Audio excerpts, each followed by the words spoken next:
Pax Africa was really started in the early 2000s, around 2001, 2002. And essentially it was to address a particular need at the time. You might recall that the AU had just been formed or was about to be formed. There were a number of continental historical events that were coming to fruition, amongst others NEPAD, the evolving African peace and security agenda, or EPSA, some people call it the architecture, same thing. And essentially we were responding to a need by the South African government and by the African Union, and generally civil society, in broadly speaking, to come up with an organization that specifically sought to assist the AU, regional economic communities, and AU member states insofar as continental peace and security is concerned. And that's essentially why Pax Africa started. South Africa was and is, I think, the best SSR example on the continent. In fact, I go as far as say the world, you know, in the manner in which we conducted our SSR. First and foremost, it was nationally owned. South Africans owned that process from conception to the end. And by nationally owned and locally owned, what I'm talking about here, not only did we have stakeholders, and by stakeholders here we're referring to state security agencies, generally government, but you also had interest groups, you know. This is how wide the SSR, or the, as we call it in South Africa, the Security Sector Transformation Project was. We consulted faith-based organizations, we consulted labor federations, we consulted community-based organizations, anyone and everyone that wanted to engage the process was given an opportunity to engage the process. So it was not, what's the word? It was not token participation, it was real participation. I can even go a step further, you know, if you, an individual, had a point to make, you know, and you felt that the other organized formations in society did not do a good job, or your concern was not addressed, you had the liberty of approaching Parliament, you know, and petitioning the respective parliamentary standing committees on defense or security to make your presentation. So our process was very consultative. Not only was it consultative, it was to and fro. You know, it was not just once and that was it. Yeah. So if there's one thing that I'd say really distinguished the South African process is that. Another thing that's also related to that is the fact that we, by ownership, we paid for it, you know? So we did not have a situation where foreign governments dictated the pace, the scope, you know, or the strategic direction of our security sector transformation process. Another thing that distinguishes it, you know, we did not go through a reform process. Nelson Mandela will be turning in his grave if I sit here and tell you that we reformed apartheid. We did not reform government institutions. We transformed them fundamentally. There's a lot of overlap. There's a lot of commonality. But I think, you know, we all the time say that SSR, you know, should always be country specific, you know. So in the specific case that is South Africa, it was transformation, you know.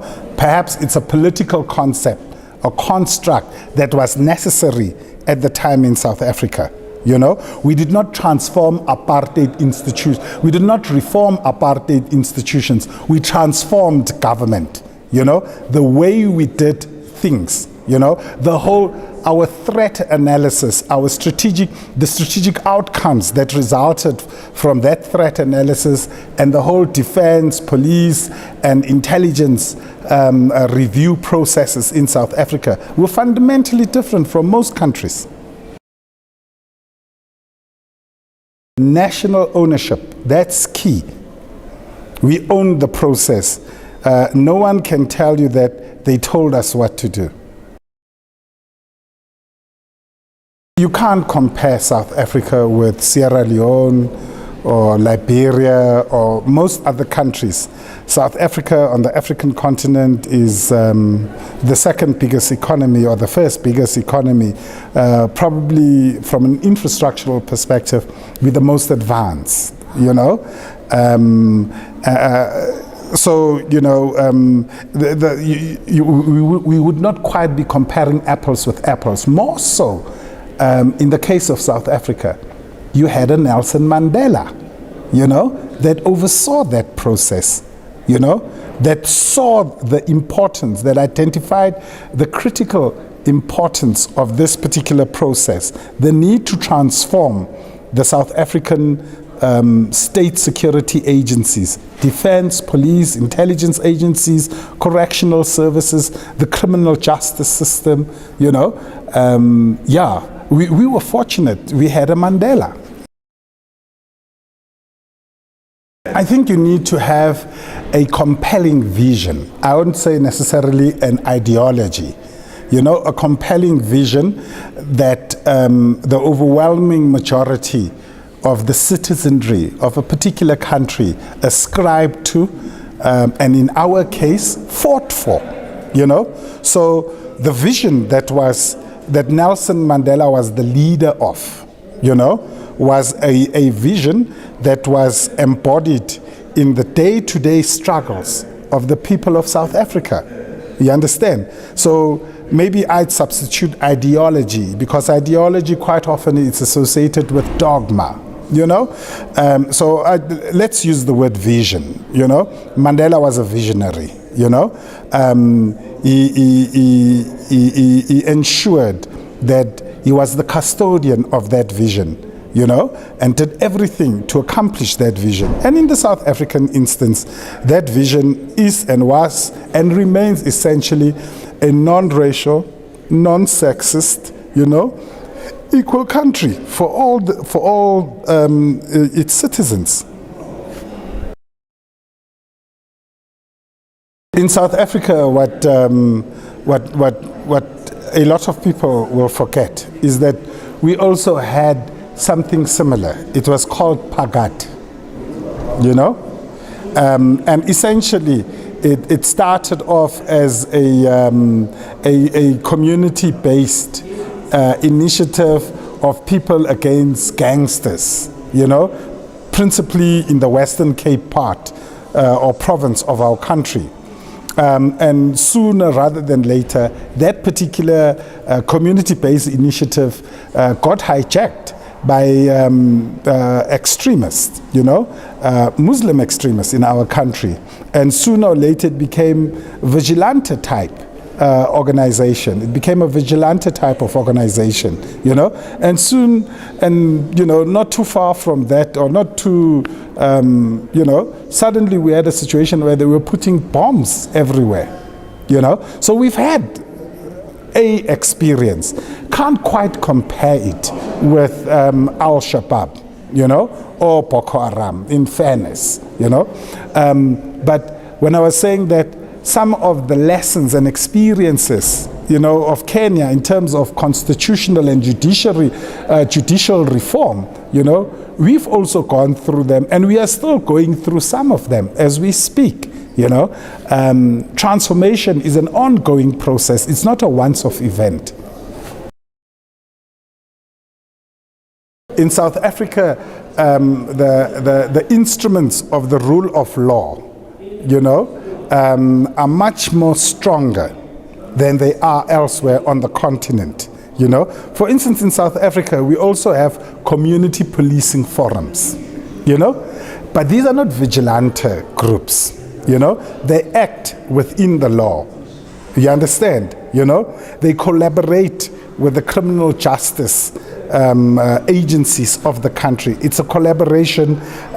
They know that they've got certain responsibilities and obligations. Their functions are clearly defined. You know, so it's better managed. It's better regulated. So you can't quite compare it with elsewhere on the African continent. You know, we don't have lawlessness in South Africa like you have in northeastern Nigeria, for instance. You know, or northwestern Kenya, the border regions with Somali. You know. The comparisons are not quite exact, but there are certain lessons and experiences that can be learned, you know, either from South Africa or us South Africans from our fellow Kenyan or Nigerian or any other African country for that matter.